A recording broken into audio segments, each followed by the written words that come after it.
মল্লিকপুর আবদার হাই স্কুলের দ্বাদশ শ্রেণীর প্রিয় ছাত্ররা, অনলাইনে তোমাদেরকে স্বাগত। তোমাদের সামনে বাংলা বিষয়ে পাঠদানের জন্য আমি উপস্থিত হয়েছি, উমাপ্রসাদ বাবু।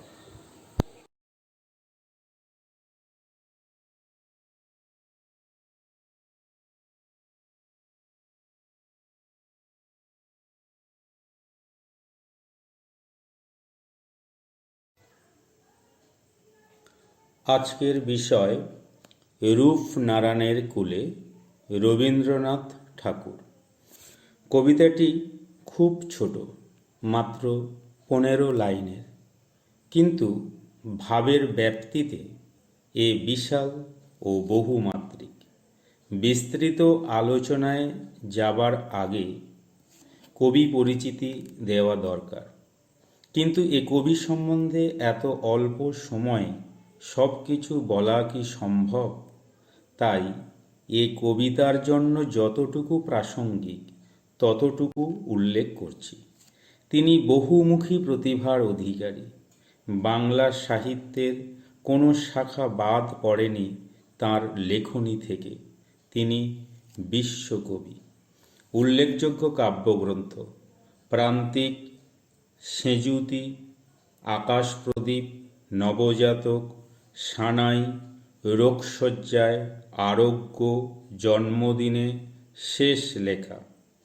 কাব্য বৈশিষ্ট্য: এই কবিতার কথা মাথায় রেখে শেষ পর্যায়ের কিছু প্রাসঙ্গিক কাব্য বৈশিষ্ট্য উল্লেখ করছি।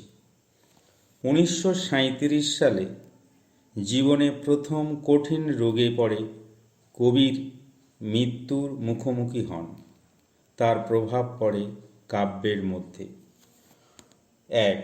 রোগ ব্যাধি বিকৃতির সূক্ষ্ম ও সত্য রূপ, তার বিভীষিকা ও অসংলগ্ন চিন্তা।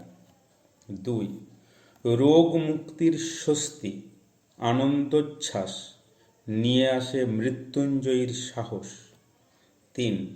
জীবন মৃত্যুর রহস্যের স্বচ্ছ অনুভূতির জ্যোতির্ময় প্রকাশ এবং অধ্যাত্মবোধের স্থির দীপ্তি। মৃত্যু সম্বন্ধে দৃঢ় প্রত্যয়, নিঃসংশয় উপলব্ধি সত্যি দুর্লভ ও মর্মভেদী। উৎস: কবির মৃত্যুর পর প্রকাশিত শেষ লেখা কাব্যগ্রন্থের 11 সংখ্যক কবিতা। রচনার সময় 3:15।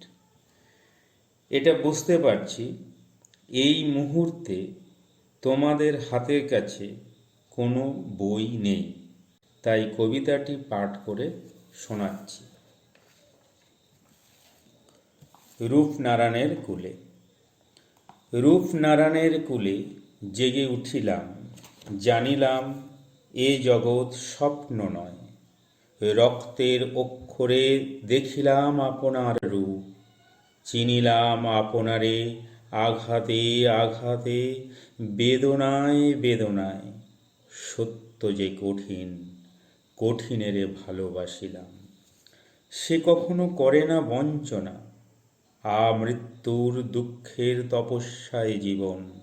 সত্যের দারুণ মূল্য লাভ করিবারে, মৃত্যুতে সকল দেনা শোধ করে দিতে। কবিতাটি শোনার পর তোমরা বোধ হয় কিছু বুঝতে পারোনি, তবে চিন্তার কিছু নেই। আচ্ছা, প্রথমে বলি, এই কবিতার যে নাম দেওয়া আছে তা কিন্তু কবির দেওয়া নয়। সাহিত্য চর্চা গ্রন্থের সংকলকরা এই নাম দিয়েছেন। শেষ পর্যায়ের কাব্যগ্রন্থের আরোগ্য, জন্মদিনে, শেখা, রোগশয্যায় কোনো কবিতায় নির্দিষ্ট নাম নেই। সব কবিতায় কবি সংখ্যা দ্বারা নির্দেশিত করেছেন। প্রথমে বলি, এই কবিতার মধ্যে ভাবের বৈচিত্র্য আছে, রয়েছে বহু মাত্রিকতা। ফলে কবিতাটির বিশ্লেষণ নিয়ে মত পার্থক্য তৈরি হয়। এই মতভেদ ও মত পার্থক্য তৈরিতে যে শব্দ উস্কানি দেয় তা হল রূপ নারায়ণ। রূপ নারায়ণ বলতে কবি কি বোঝাতে চেয়েছেন? রূপ নারায়ণ নামে কোনো বাস্তব অস্তিত্ব সম্পন্ন নদী? আর এ নদীর অস্তিত্ব আছে, কিন্তু খটকা হলো রবীন্দ্রনাথের মতো এত বড় একজন দার্শনিক কবি কেবল আক্ষরিক অর্থে এই শব্দের ব্যবহার করবেন? এর আড়ালে কি নেই একটা রূপক, ব্যঞ্জনা বা দোতনা? সেই ব্যঞ্জনা বা দোতনার দিক থেকে অর্থ করতে গেলে দাঁড়ায় রূপ নারায়ণ কোনো বাস্তব নদী নয়, এটা আসলে রূপময়, বৈচিত্র্যময় জীবন নদী। কিন্তু এই ব্যাখ্যা কি শেষ সত্য? এই প্রশ্ন উস্কে দেয় কবিতার প্রথম লাইনে রূপ ও নারায়ণের মাঝে হাইফেন প্রয়োগ, আর কবিতার নামকরণে রূপ নারায়ণ একসাথে প্রয়োগ। এর থেকে কি আমরা আরও একটা অতিরিক্ত তাৎপর্য পেতে পারি না? কবিতা তো বহুমাত্রিক, নানা ভাব, বহু ভাবনা তো সেখানে সহাবস্থান করতে পারে। সুতরাং নারায়ণ শব্দটা বিশ্লেষণ করা যাক। নারায়ণ শব্দ এসেছে নারায়ণ থেকে। এটি নারায়ণের কথ্য রূপ। নারায়ণ শব্দ ভাঙলে পাই নার আর অয়ন। নার হলো জল আর অয়ন হলো আশ্রয়। অর্থাৎ নারা ব্রহ্মরূপে অবস্থিত পরমাত্মার সর্বপ্রথম অয়ন বা আশ্রয় বলে ব্রহ্মাকে নারায়ণ বলে। আবার শ্রুতিতে বলা হয়েছে নার শব্দের অর্থ মোক্ষ, অয়ন শব্দের অর্থ অভিলষিত জ্ঞান। সুতরাং যা থেকে মোহ ও জ্ঞান বিষয়ক জ্ঞান হয় তাই নারায়ণ। আবার সংস্কৃত ভাষায় নর শব্দের অর্থ মানুষ, তাই নারায়ণ শব্দের অর্থ মানুষ যেখানে আশ্রয় গ্রহণ করে। অর্থাৎ এই জড় পৃথিবী, এই জগৎ যা সীমা বলে মনে করেন কবি। আর এই সীমা হল অসীমের খণ্ড রূপ, ব্রহ্ম হল অসীম অখণ্ড। এই সীমা ও অসীমের দ্বন্দ্বই রবীন্দ্র কাব্যের মূল কথা। সুতরাং কবিতায় একটা আধ্যাত্মিক দিকও আছে।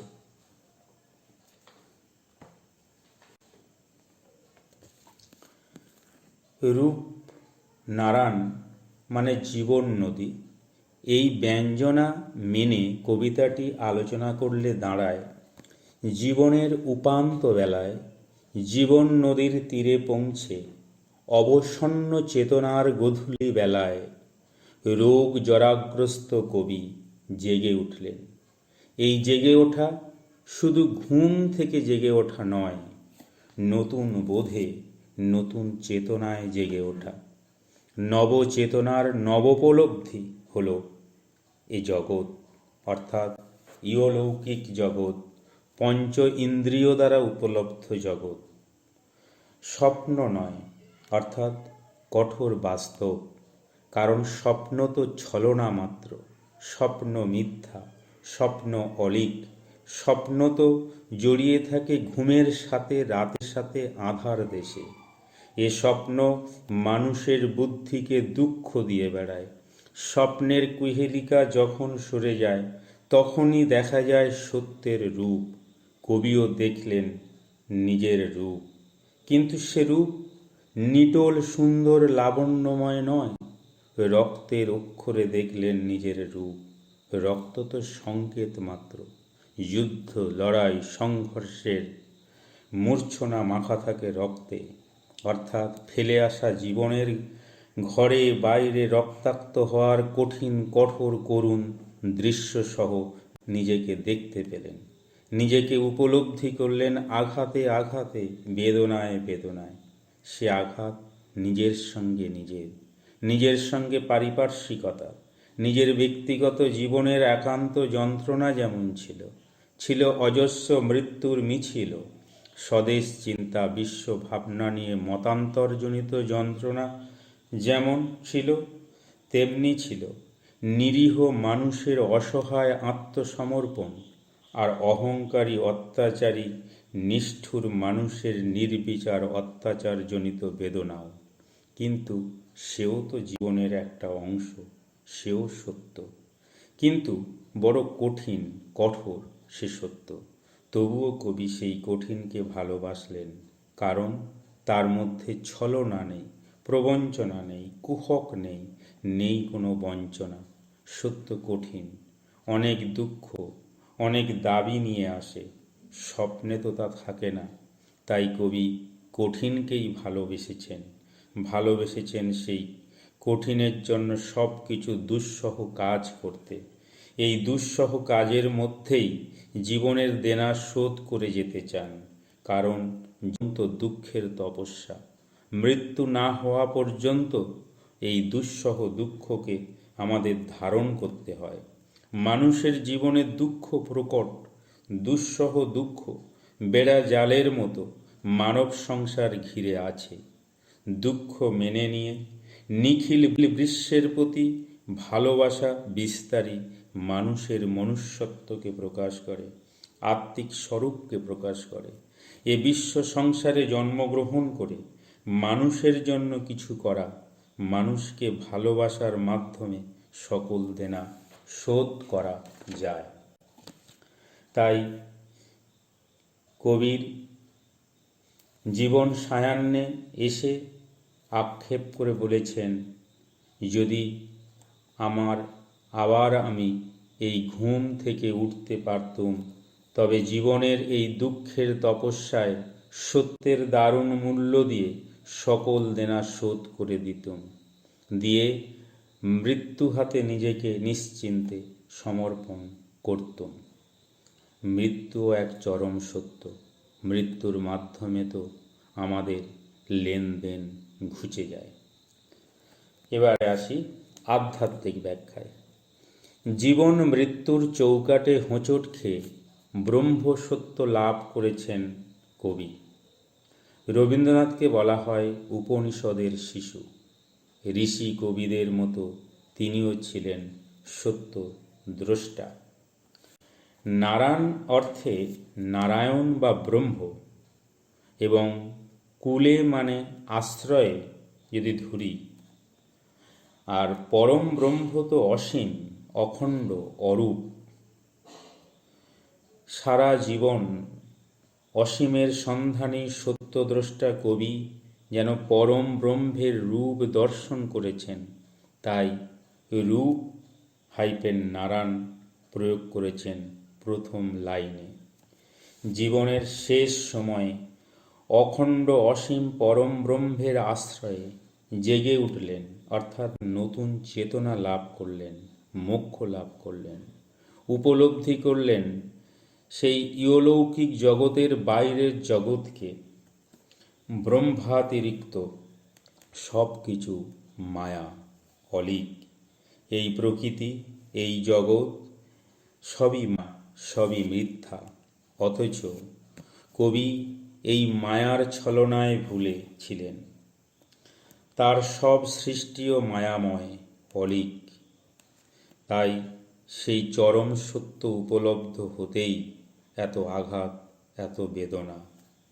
এতদিন যেন দুঃখের তপস্যা করেছিলেন তিনি, সব ছিল স্বপ্ন। সত্য সেই পরম ব্রহ্ম, সেই এক এবং অদ্বিতীয়। তার সাথেই বিলীন হতে পারাই প্রকৃত মোক্ষ, প্রকৃত সত্য। মৃত্যু তরণীতে পা দেবার পূর্বেই মর্ত্যপ্রেমিক কবি মর্তের অসংখ্য বন্ধনকে স্বীকার করে নিয়ে কবি জীবন ও ব্যক্তি জীবনের সব কাজ শেষ করে মর্তের বন্ধন ক্ষয় করে ব্রহ্মের কৃপায় ব্রহ্মকে লাভ করতে চাইলেন। তাই তো তিনি বললেন মৃত্যুতে সব দেনা শোধ করার কথা, এবং মৃত্যুর অন্তরে বসে অমৃতের সন্ধানের কথা। আজ এ পর্যন্ত থাকলো। এরপরে আরও একটা ক্লাস নেব প্রশ্ন উত্তর আলোচনা করার জন্য। ধন্যবাদ, সবাই ভালো থাকবে।